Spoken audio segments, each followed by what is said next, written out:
भाई मतलब यहाँ का पूरा काला भाई इतना तो टैक्स का मिल जाता है।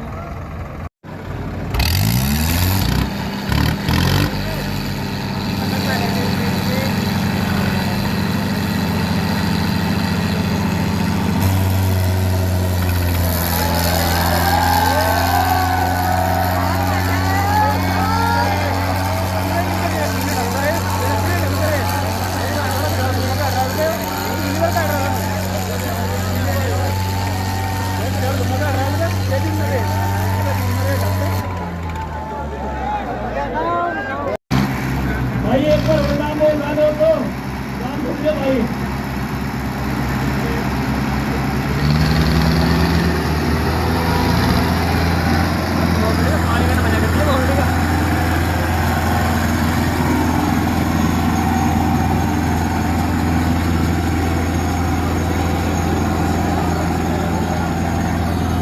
बस भाई साहब बस हो गया काम।